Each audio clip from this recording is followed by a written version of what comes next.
Hey guys, welcome back to the Patreon. Thank you so much for, I'm just noticing my doors open and that probably looks really aesthetically like off-putting, like someone's gonna come up behind me. I promise I'm home alone, I think. Guys, I am so excited. Once again, if you cannot handle people going to the cinema, please don't watch this. This is not to rub it in. This is nothing like that. This is to share my enthusiasm and my joy with you guys because it just does not feel right to not share it.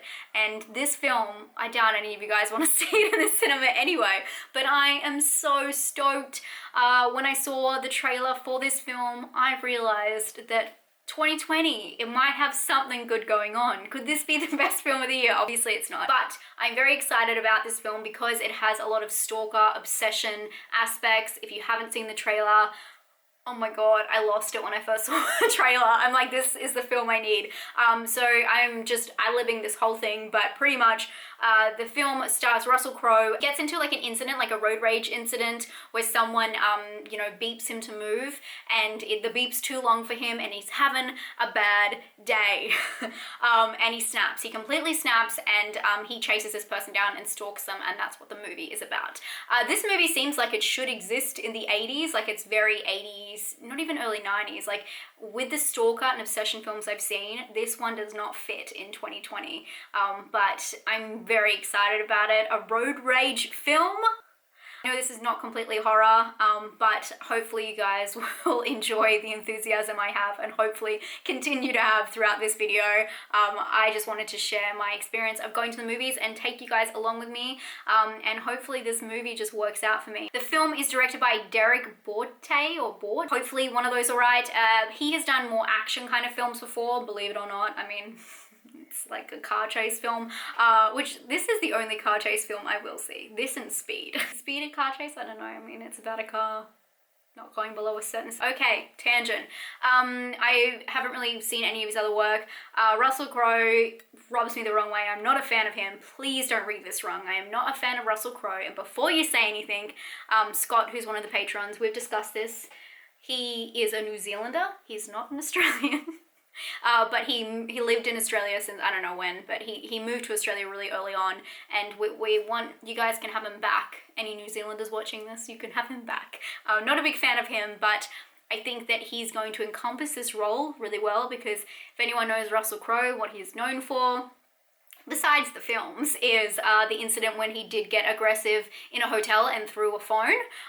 So hopefully he's letting his aggression out, and this is not a horror film, but it looks pretty horrific. And yeah, I don't know what else to say. I'm just very stoked to see this. I'm making Dean watch it with me just because I know it's that line of not being horror and kind of like a chaser thriller, which is our kind of jam in the films we see together.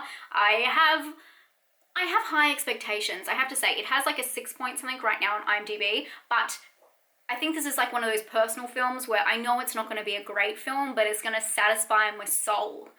I'm going to be satisfied by it. I don't know why I'm satisfied by stalking, because it's like the complete thing that scares me in real life, and I hate confrontation and this. Well, I don't hate it, but I don't, you know, seek out confrontation or anything like that.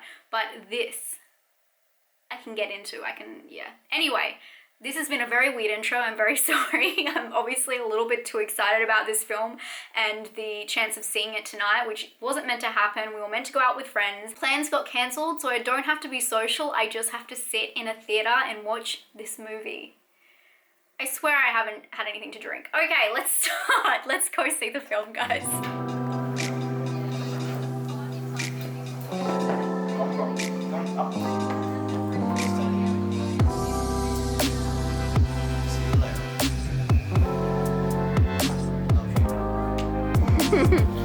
Bye, baby.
guys, we're back here. What? We actually walked to the cinema, so we walked back home. And on the way home, there's nowhere to talk because we're walking through the city. And I live in like the nightlife area. If you're from Perth, you know exactly where I live. So yeah, it's hard to talk on the street, you know. We just finished watching Unhinged. Guys, that movie, it was everything. I struggle with this one, with like thinking about how I would rate it or like talk about it, because obviously it's like, I know it's like a personal, it just means so much to me. No, it's just like a personal thing that I like. I like stalker kind of movies and people just acting unhinged. It's like one of my favorite things to watch in a film, which is really messed up. So it's kind of hard to talk about that in terms of how good the film is. The film is about, as we said, Russell Crowe gets into a little bit of a tiff on the streets, and the woman who gets into a tiff with him does not realize how much he hasn't got to lose. What I really liked about this film is I saw the trailer a couple of times, and although probably the best parts are in the trailer, they're not really easy to figure out whereabouts they are in the film, and there's like a pretty hectic thing that happens in the trailer that actually happens straight up in the film, and I thought it was going to be one of the conclusions, like big, you know, hurrah moments, so I was really surprised by that. And then obviously some of like, I mean, there's a lot of traffic incidents in the film, and some of those that were in the trailer actually didn't, like, they caught me by surprise, which I thought was really cool. Like, I was not expecting them, so, like, when they happened, so I thought that was really good. And it's good that they could use all of the good parts of the film and in the trailer make me want to go see it, because otherwise I would not have seen this film if I didn't see the trailer, which is very odd for me. But I don't know, like, make it so that I still didn't know what order they were going to happen in, even though it seems so obvious. The film itself, it was really interesting because I saw that it went for 2 hours on my ticket, but we were actually out of there by like 5 or 10 past. So it didn't go for that long, and it didn't feel like it went for that long. Every time I go to the cinemas or every time I'm watching a movie, my brain just goes to what do I need to get from the shops? And I know that it shouldn't, and I think it's like a me problem, not the movie's problem, but I definitely have a problem not concentrating, but just multitasking. I'm always doing 100 different things. Obviously I have a job and I have this, and then I also am trying to have a life, so I'm always everywhere and I'm always thinking about 100 things. So I'm sure a lot of you guys can relate. So I was really surprised by this film that it's so shallow but yet so deep for me, and I was just really there in it. As I said before, I felt like this film didn't belong in this decade, and I totally agree. This is so weird that this film came out in 2020. I was talking to Dean on the way back, and I said the same thing I said to you guys, like, it belongs in the 80s. It feels 80s, 90s. I would say 90s now. I know I didn't say that before because of the stalker aspect, but for me, it feels like a film that, like, Sandra Bullock, I don't know if it's just like a speed thing, but Sandra Bullock would be in there. The film is very much about trying to protect their family during the assault, and I could see Sandra Bullock in there with like a kid playing her son and her trying to protect and getting really angry back at whoever played Russell Crowe. So yeah, it's just a weird film that I just don't feel like it should have happened, and that's almost why I like it. It does not belong in the cinemas. It should not be a film. It's so random, and I don't know why Russell Crowe even signed on, because the whole thing about the film is it really is just like, unless he has something to do with, like, he's got a DUI or something, the film was more about like PSA to all types of different issues that happen when people drive, people on their phone, people are not paying attention, this or that. And it was really a call to action for that. It was like a PSA for like driving safely. And unless, like, Russell Crowe, he probably has a DUI, and he felt the need to do something to show people, not that he changed or anything, but to you know, pass on that message that you have to be more careful. Yeah, I just don't understand why he was in this film. But on the whole PSA, I do think that this film does have a good message. It's just very interesting the way it goes about it, because I actually do feel, and I mean, take this with a grain of salt, I'm not like going all the way out there, like, but I do feel like it's a little bit of victim blaming, because the whole point is the incident that they get in, I don't think that she is wrong. and he feels wronged by it, so he tries to prove her wrong and does all these awful things to try and get like justice. And at the end of the day, like, I just don't feel like she did anything wrong.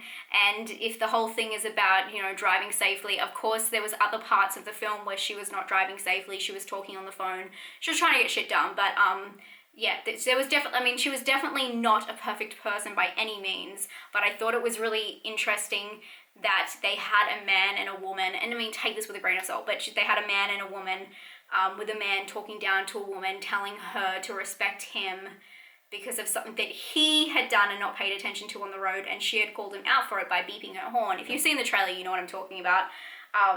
But I'll let you discover this. I would love to hear, once you've seen the film, what you thought about that, because Dean and I could not agree. Dean was saying, you know, she should have just gone along with it and de-escalated the issue, but for me, got all the pride in the world, for me, I just, yeah, I don't know, should you just go along with people just because they might be unhinged? Maybe, possibly. Maybe I'm just dumb enough. But I don't know. Like, for me, I still felt like she was right and he was wrong. That's the end of the story. But I guess look where it got us. They didn't. At the end of the day, I mean, totally going off in tangents about this film. I did really enjoy it. It is exactly what I thought it would be. It was weird, and the one-liners in this film, I wish I could repeat something that happens during the absolute climax of this film. There is a one-liner I'm dying to share with you guys, but I will not. It's one of my favorite things, and I'm going to repeat it every single day. It's my new mantra.